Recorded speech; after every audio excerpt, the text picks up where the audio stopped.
Today I will show you a sci-fi, drama, mystery film from 2019, titled I Am Mother. Spoilers ahead. Watch out and take care. In a repopulation facility, one day after the event that caused humanity's extinction, there are 63,000 embryos and no human occupants yet.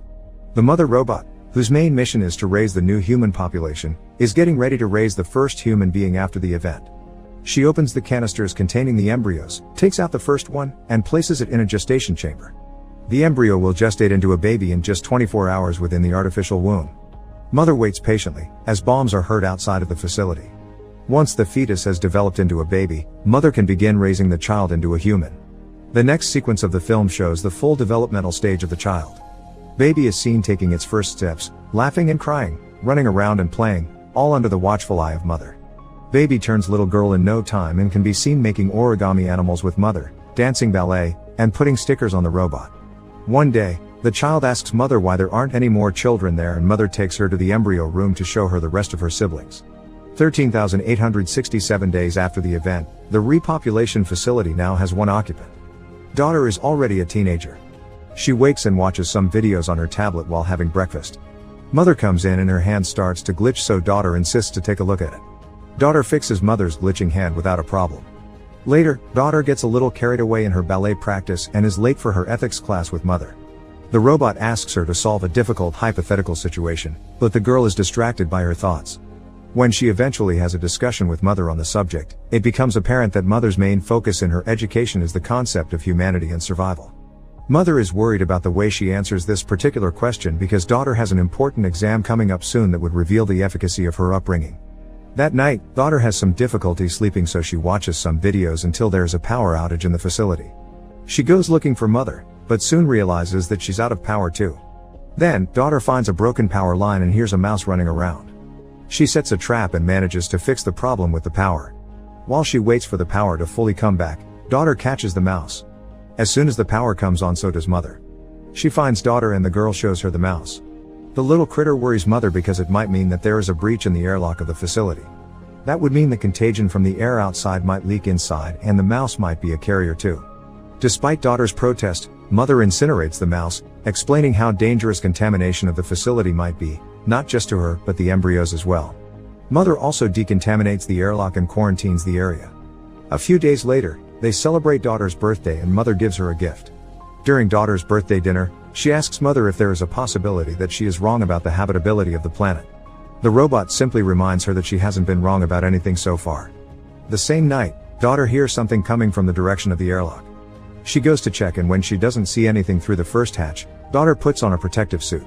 She hears something outside again and, despite her better judgment, takes off the mask and opens the first hatch. Daughter gets close to the other hatch when she hears a woman screaming for help, saying she's been shot. Daughter quickly gets another suit, places it in the airlock, and when she's safely out, she opens it. Suddenly, an alarm goes off, waking mother as well. The woman enters the airlock and daughter tells her to put on the suit, then the woman begs her not to tell mother. Daughter agrees, and when the robot arrives she says that she opened the hatch for just a second. Mother scolds her and, as a form of punishment, decides to give her the important exam at that instant. In the next shot, both are at the classroom and mother is giving daughter the exam, with an hour to complete it, while she tends to other things. As soon as mother leaves, daughter goes back to the airlock, finding the woman unconscious. She shuffles through her bag, finds a gun which she tucks away, and wakes her up. Daughter tells her that she'll give her all the medicine she needs, but that they can't stay there. The woman sees the water and goes to take off her mask, telling daughter that she's been lied to about the contagion. Daughter manages to hide her away in another part of the facility, before mother returns to the airlock, and leaves the woman there to get the medicine. While she puts everything that she needs from the infirmary together, mother finds the mask near the airlock. Daughter breaks one of the medicine bottles and cuts herself on it when she hears mother passing by. The woman takes out the rest of the suit and sees mother burning the mask in the incinerator, freaking out and searching for her gun. When daughter comes back, the woman sneaks up on her and asks for her gun, telling her about the droid she saw. Daughter says that it's mother, but the woman tells her that droids like her mother were the ones to hurt her. Meanwhile, mother notices that daughter isn't taking her exam and comes looking for her. The woman hears her coming, grabs the gun, and when daughter screams for the robot, she grabs her too. Mother sprints toward them, and as soon as she enters the room, the woman shoots her. Before she can do any serious damage, however, mother gets to her and incapacitates her instantly. Daughter begs her not to kill the woman and tells her that she needs their help because she's hurt. Mother doesn't have a problem helping the woman, But she does have a problem with daughter lying to her. They take her to the infirmary, but mother makes daughter wait outside. Because daughter can't hear anything from the infirmary, mother is free to interrogate the woman freely while she treats her. The woman refuses the penicillin for her wound, as mother keeps conversing. She says the contagion story was a necessary lie to guard daughter against certain things. Mother tells the woman that her primary objective is to take care of humanity, but if she refuses treatment for her wound, mother can't do anything to make her take it. She leaves the infirmary with daughter running after her and asking about their conversation. Mother puts the gun away and explains her version of the story about the droids. She tells daughter why she needed to lie to her to protect her from the dangers outside of the facility. Furthermore, she says that the parameters that govern her are different than those of the droids outside. Daughter has a hard time processing the new information, but still believes mother, who tells her that if the woman would have shot her a few millimeters further, she would have destroyed her CPU. As mother tends to daughter's hand wound, she asks her if the woman mentioned any other survivors which they can help as well with her cooperation. Daughter thinks that the woman might listen to her more than she would mother. Later, she goes through her bag, and among a bunch of trinkets, she finds a book with portraits drawn in it. Daughter flips through the portrait book and finds one particularly interesting. She goes to the infirmary to talk to the woman and asks her about the people. The woman's suspicion of mother can be felt in her conversation with daughter too, thinking that it told her to go through her stuff and question her. She's not wrong, mother did manipulate the girl into doing that. Actually, daughter was just curious about the woman to be susceptible to that manipulation. Daughter stands her ground defending mother, when the woman tells her about all the horrible things that the droids have done. After the talk with the woman, daughter finds mother repairing herself. She apologizes to her for letting the woman in without thinking of the consequences. As always, mother is full of understanding and allows her to ask all the questions about the similarities between her and the other droids. Daughter's questions feel like jabs, but mother still dodges all of them and manages to learn a few things from daughter in return. Lastly, daughter tells mother that the woman is getting worse. They both go to see her and mother tells the woman that she waited too long to take the penicillin, so now she would need to get surgery, or otherwise, her infection will get worse. The woman refuses to let mother touch her and daughter volunteers to perform the surgery instead. Next, daughter can be seen checking the wound and telling mother where the bullet is lodged in the woman's body. She thinks that the best way to pull the bullet out would be to drill in it and take it out that way. However, the woman refuses anesthesia, which would make it insanely painful for her. She can barely even make it through daughter cleaning her wound. The woman turns her head as daughter goes in with the drill, subsequently, calmly performing the procedure and taking out the bullet. After that, she loses her nerve and vomits. Later, daughter waits for the woman to wake up because she passed out from the pain. When she does, daughter explains that her 4 is a saline solution and calms her a little. She gives the woman some food which she practically devours, and then thanks to the girl for what she did for her. They continue to talk and bond, as mother observes them from afar. The next day, daughter is still in the infirmary next to the woman.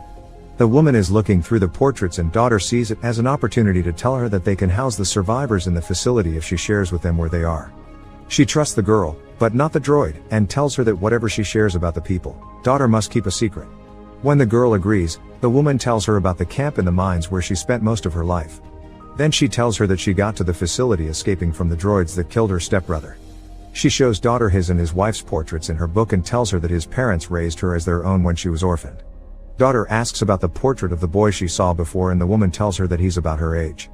The girl keeps insisting that they should bring the survivors there, but the woman gives her the alternative to join her and the others in the mines where it's safer. Mother interrupts their conversation and tells daughter that the woman needs to rest while she needs to do her exam.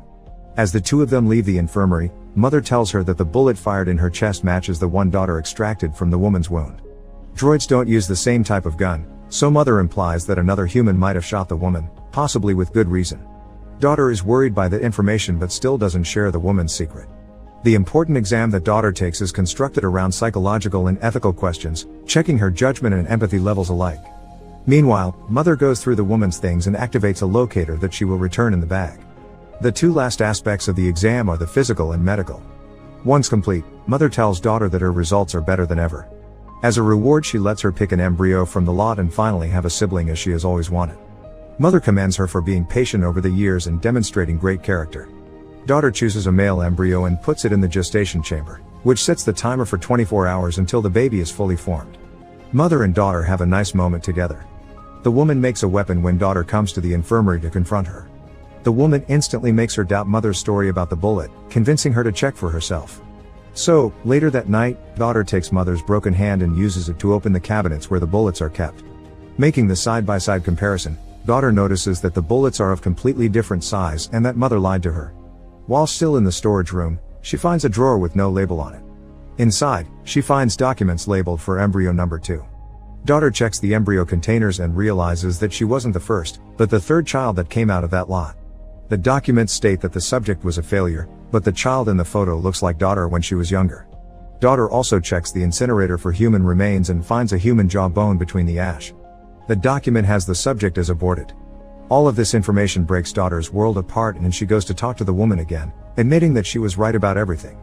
The woman tells daughter that everything she feels is natural and human, unlike mother who feels nothing for her because she can't. That prompts daughter to ask how long it would take them to get to the mines, for she has made up her mind that she will go with her there.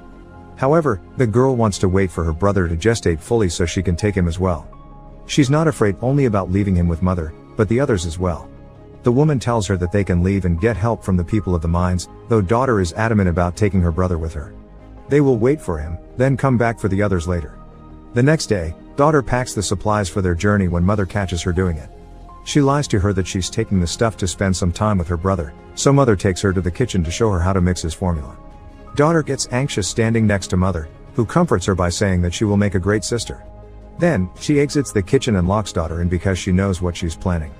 Mother goes to the infirmary to confront the woman while daughter tries to get herself out of the kitchen. The girl quickly figures out to use a type of gas to freeze the glass and then break it.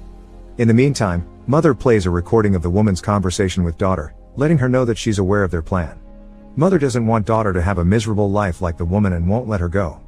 Suddenly, the woman sees an opportunity to attack her and manages to incapacitate the droid for a moment, but she just keeps on going, grabbing her by the throat. Meanwhile, daughter thinks to activate the fire alarm, which draws mother's attention and she releases the woman from her grip. As the droid goes to investigate the possibility of a fire, the woman escapes and finds daughter in the maze of the facility. She convinces the girl that they will come back for the others if they escape the facility now and get the people from the mine to help them. They get to the airlock, but mother finds them there fast. When she sees her approaching, the woman grabs daughter as a hostage to make mother open the door. With no intention of getting daughter hurt, mother complies with her demand, and the two of them escape the facility finally. Suddenly, daughter is confronted with the realities of life outside and attacks the woman. She subdues her and tells daughter that they need to find cover. As they walk toward their destination, they immediately get tracked down by the droids, though they hide in the cornfield to stop them from following. Daughter asks the woman about the cornfield and she tells her that it showed up with the other droids 6 months prior. Before that, humans could hardly breathe the air. After a long journey through the desolate landscape, they arrive on a beach with a massive shipwreck and tons of cargo containers. It's daughter's first time seeing the ocean. She doesn't take long to understand that the woman actually lives in one of the containers with a dog. The woman confesses that she fled the mines years before because the people that lived there began treating each other terribly when the hunger struck. She tells daughter that there is no hope in finding them because they've all gone mad. Daughter gets struck by the doom of the woman's life outside and feels terrible for leaving her brother behind. Even with the woman doing her best to convince her to stay, daughter eventually leaves her behind and goes back to the facility by herself. When she arrives before the facility, the droids guarding it aim their weapons directly in her heart. However, when daughter demands to speak to mother, they let her pass without a problem. The door opens for her to enter and she immediately disables it, to stop the droids from coming inside. Daughter grabs an axe and starts looking for mother, when she hears her brother crying and mother telling her that she's glad for having her safe at home. When the girl peeks at mother and the child, she decides that she wants to see him up close. Mother tells her to come closer but leave the axe behind. As mother explains her purpose and the purpose of the facility, daughter keeps dropping her guard. The droid tells her that her objective was to make a better human, superior to the ones that destroyed the planet as well as themselves. Even though she was the one to ultimately create the extinction event, mother did it all to elevate her human creators to a higher level. Daughter asks to hold her brother and approaches mother, then finally drops the axe, as if she's made her decision about what needs to be done for the future. Mother calls him perfect and daughter confronts her about the way she handled the other children before her. The droid tells her that she's holding the baby too tight and walks toward her when daughter flees the room, trapping mother with the door. She goes into the other room and gets the gun, as the other droids begin breaking down the airlock. Mother tries to free herself from the door as well, when daughter shows up in front of her with the gun, telling her to call the others off. The droid explains that there is no difference between her and the other droids and machines on the planet. They are all mother, a single consciousness with numerous bodies. Daughter lowers her gun, realizing that mother did kill all the other people. Mother gives her the option to either stay with her and raise her brother or leave the facility without him. Daughter gives her the third alternative, which is for her to take care of him herself, to do what she was raised to do. Daughter asks mother for a chance to show her what she is capable of, and the droids stop breaking down the airlock. Mother tells daughter how to disable her. She shoots her CPU, after saying that she won't need her anymore. Daughter breaks down and cries, carrying the whole of humanity on her back. Simultaneously, the woman finds the tracker in her bag, and mother shows up at her home in the body of one of her droids. She tells the woman that she has fulfilled her purpose, implying that she was one of the babies born before daughter. In the last moment of the film, daughter is seen singing to her brother and then checking on the rest of her siblings in the embryo room. Make sure to subscribe and turn on notifications so you can watch more videos like this. Thanks for watching.